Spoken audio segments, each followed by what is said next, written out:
पहचानो है सजनी अपन बालमा। वो परमात्मा का रंग नहीं है, रूप नहीं है, कहीं मंदिर नहीं है, कहीं मस्जिद नहीं है, कहीं गिरजाघर नहीं है। उस परमात्मा को हम कब पहचानेंगे? क्या उस परमात्मा का मंदिर क्यों नहीं है? मंदिर तो होना चाहिए परमात्मा का। आज राम का मंदिर, कृष्ण का मंदिर, शिव का मंदिर, विष्णु का मंदिर, सब कुछ भारतवर्ष में है, लेकिन गॉड का मंदिर क्यों नहीं है?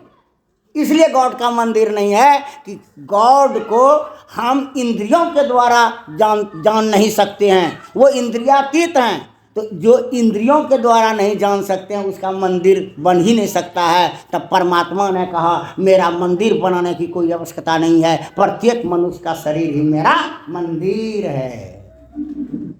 प्रत्येक मनुष्य का शरीर ही मेरा मंदिर है। और उसके बाद भी अगर मंदिर बनाना चाहते हो तो होल यूनिवर्स, संपूर्ण विश्व ही मेरा मंदिर है। हम क्या आदमी हैं जो मेरा मंदिर बनेगा अलग से?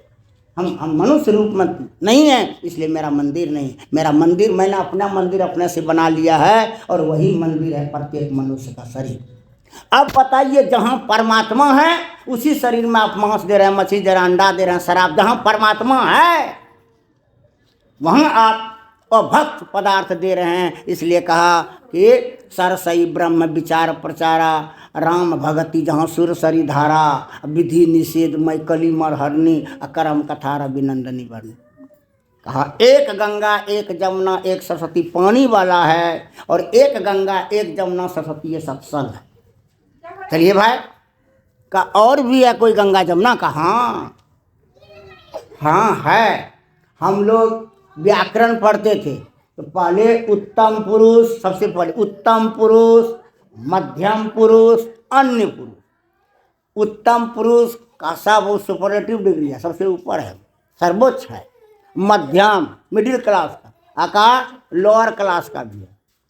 तो एक हुआ लोअर क्लास का गंगा जमुना सरस्वती।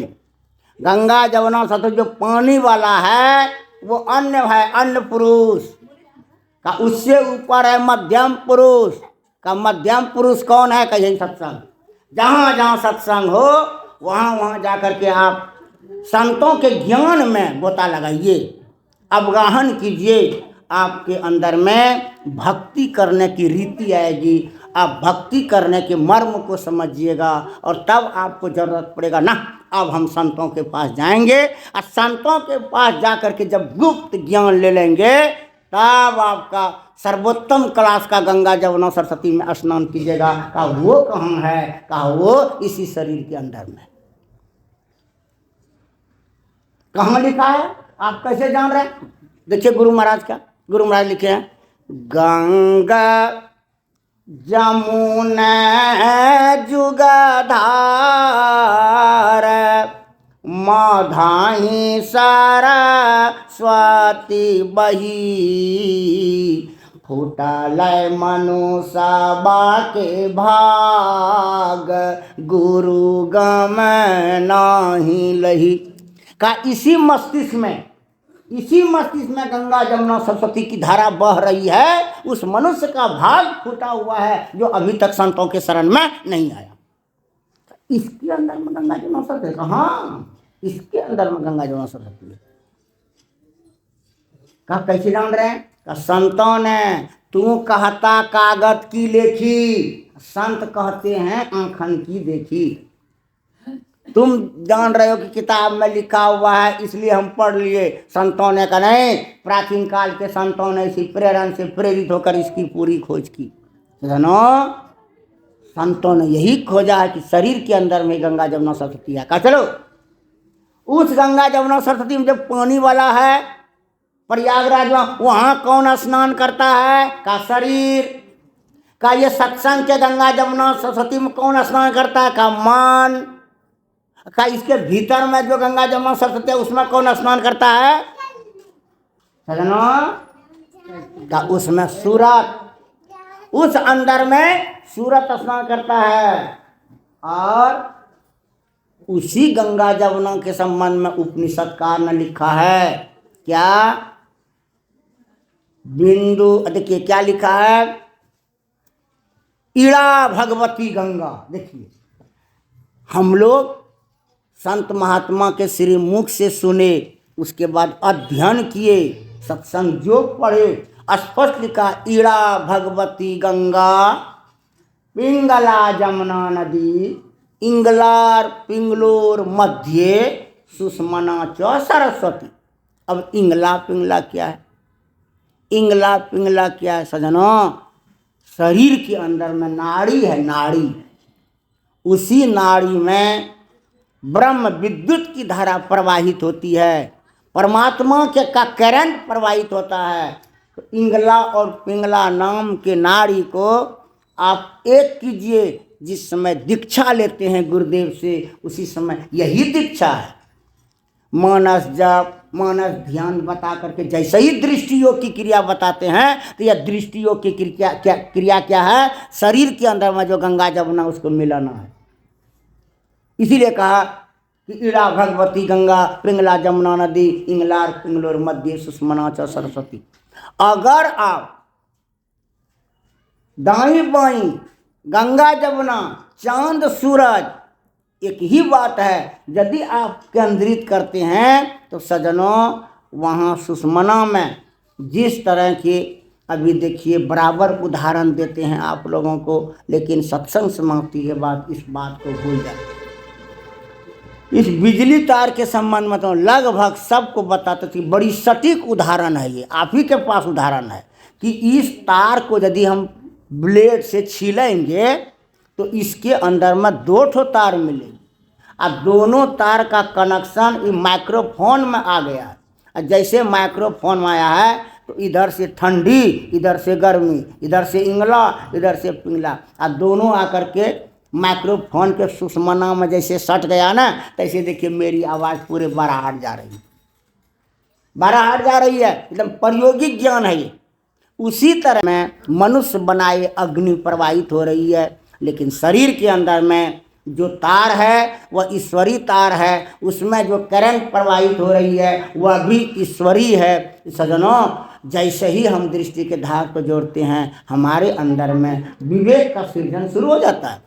वहीं से विवेक शुरू होता है। पढ़े लिखे आप हैं, बहुत बड़े पद प्रतिष्ठा पर हैं, आप बुद्धिमान हो सकते हैं, आप विवेकी नहीं हो सकते। विवेक तो आपके अंदर में।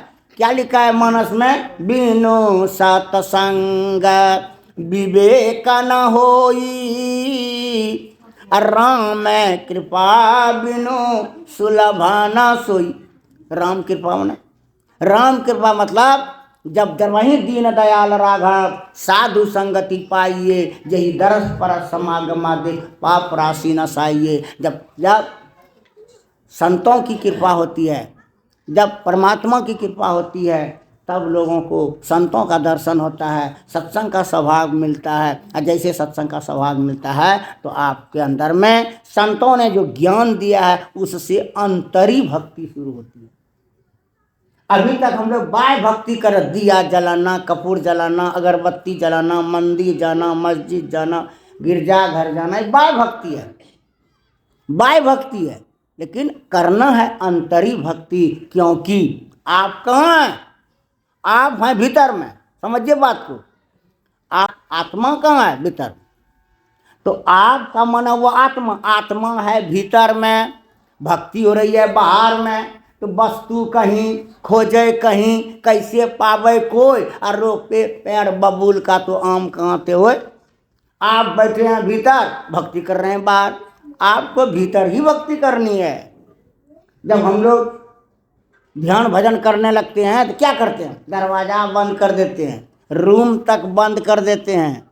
एक तो ये भीतर हुआ, काहे तुम तो अभी तक दरवाज़ा बंद किया है, अभी तक तुम घर बंद किया है।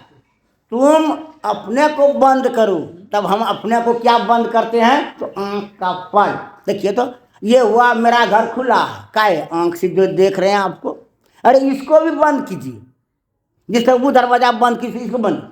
कबीर ने इसको क्या कहा? कबीर साहब ने क्या कहा?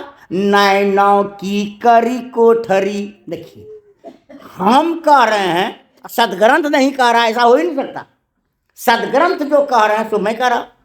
नैनों की करी कोठरी पुतली पलंग बिछाए, अब पलकों के चिकदारी के पीयू को लिया रिझाए। एक बार आप आंख बंद करके तो देखिए, देखिए आंख बंद करने से क्या होता है। आंख बंद करने से क्या होता है सुन लीजिए। आप जीरा मरीच का डिब्बा रखे हैं अलमारी में, अब बैठे हैं किचन में, और ठीक जीरा मरीच का डिब्बा लेने गए और लाइन चला गया, अंधेरा हो गया। तो अंधेरा में चलिए हैं सीधे खोजिएगा जीरा मरीच का तो हल्दी का डिब्बा मिल जाएगा। इसलिए रोशनी चाहिए। आप अंधेरे में क्या होता है, अकबकाहट होती है। अंधेरे में अकबकाहट होती है। आप स्थिर हो जाते हैं, आप टॉर्च लेते हैं तब जाते हैं। उसी तरह देखिए, जैसे ही हम आंख बंद करते हैं तो मन को अकबकी सूझने लगता है, काहे कि मन तो हमेशा देखना चाहता है।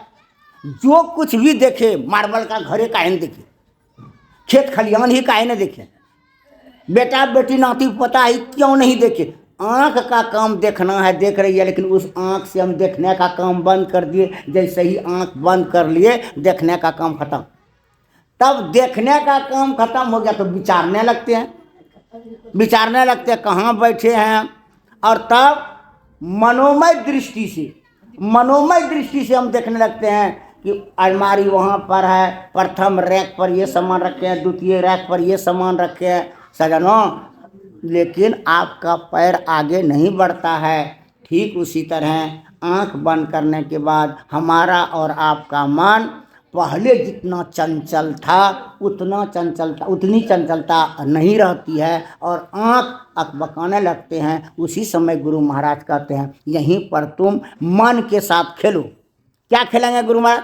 मन के साथ क्या खेलेंगे? तो मन के साथ तुमको जो जप दिए हैं वही खेल खेलो। तो हम लोग तुरंत जपना शुरू हो जाते हैं। तो वह जो मन अंधेरे में इधर उधर भाग रहा था वो धीरे धीरे जप में लग जाता है। और जप में लगते एक दिन जप और मन दोनों से प्रगाढ़ दोस्ती हो जाती है। अब उस मन को बिना जप किए चैन नहीं मिलता है। समझिए धीरे धीरे वो जापक हो गया और जपाती सिद्धि मिल गई। अब मन में यदि हम जप करते हैं तो किनका जप करते हैं? तो जिनका जप करते हैं ऑटोमेटिक बात है उनका फोटो सामने आएगा। तय बात है। आप यदि बड़ा बेटा को पुकारिएगा तो बड़ा बेटा का जो भी नाम है नाम लेके पुकारिएगा तो बड़ा बेटा का न चित्र आएगा आपके सामने कि पुकारते हैं बड़ा बेटा को और चित्र आ जाएगा छोटका बेटा का। ये नहीं होता है, एकदम प्रायोगिक ज्ञान है। उसी तरह आप जिसका जप रहे हैं उन्हीं की तस्वीर आपके सामने आएगी। अब उस तस्वीर के साथ खेलिए। जिस तरह आप जप के साथ खेल खेले हैं उसी तरह आप तस्वीर के साथ खेलिए। और तस्वीर के साथ खेलते क्या होगा? सबसे बड़ा कैमरा, मैं बराबर कह रहा हूँ, इससे बड़ा कैमरा धरती पर, इससे बड़ा यंत्र धरती पर हुआ ही नहीं है। सबसे बड़ा यंत्र ये। तो जिस रूप का आप ध्यान कर रहे हैं ऑटोमेटिक भीतर में जो यहाँ कैमरा लगा हुआ है वो खींच लेगा फोटो। तो प्रेम की गोली बनाकर तेरे बाहों पर फेंका करूं और खींच लो तस्वीर तेरी रात दिन देखा करूं। हाँ, अब देखिए आप आंख बंद करते हैं, सामने में उसी तस्वीर का आप चित्र देखते हैं जिसका आप ख्याल किया। दो चैन मिल गया आपको, शांति मिल गई आपको। एक तो मन मेरा जप में लग गया और मन मेरा ध्यान में लग गया। देखिए कितना सुंदर आप आगे बढ़ते जा रहे हैं। तो काहे सलाई लीजिएगा हाथ में, काहे लाइटर लीजिएगा हाथ में। जब भीतरे में हमको अग्नि है तो अग्नि में क्या करना है बोल दिए हैं। जिससे यहाँ दो तार है, शरीर के अंदर में भी दो तार है, परमात्मा का तार है वो। पूछिए यहाँ को जो डॉक्टर हैं फिजिशियन डॉक्टर को कहिएगा कि एक तो कोई था वो वक्ता अगले बगले का मंच पर बैठ के भाषण मार रहा था कि शरीर के अंदर में इंगला पिंगला दो ठो तार है। तो डॉक्टर साहब अल्ट्रासाउंड सिटी स्कैन सोनोग्राफी करके आप देखिए तो सही बात है गलत बात है। डॉक्टर कहेगा ये सब पढ़ाई हम पढ़वे नहीं किए। ये पढ़ाई नहीं पढ़े भाई, ये पढ़ाई होती है संतों के पास। तो वो पढ़े हैं मेडिकल कॉलेज में ये कैसे जानेंगे? इसलिए अब शरीर के अंदर की अग्नि को प्रज्वलित कीजिए। और जो प्रत्येक दिन भाई बंधु हो माता बहन हो जो प्रत्येक दिन संध्या पूजा, गुरु महाराज कहते थे त्रिकाल संध्या तो वहाँ एक दिन 200 संध्या आ गुरुदेव करे 3 बार, एक दिन हम 3 बार दे, सुबह दोपहर शाम। जो त्रिकाल संध्या करती हैं नित्य नियमित, मेरा विश्वास बोलता है लक्ष्मी को बुलाने की आवश्यकता नहीं है, लक्ष्मी दौड़ के आए। बुलाना क्या है उनको? धन जो कहता धन धन, और धन धन कहा तो धनी जो होते निर्धन रहत ना को। धनी धनी धनवान धनवान खूब बोलिए, धनवान हो जाइएगा कि धनवान होने के लिए आपको कर्तव्य करना होगा। राम राम राम राम रोज कहिएगा, राम आ जाएगा कि राम के लिए कर्तव्य करना होगा। दवाई दवाई दवाई दवाई रोग छूट जाएगा, अगर सचमुच दवाई लेके खाइएगा तब रोग छूटेगा। सजनों यही ज्ञान है और यह अमृत ज्ञान है। इस ज्ञान को हासिल कीजिए, जीवन सार्थक हो जाएगा। तो बोलिए प्रेम से श्री सद्गुरु महाराज।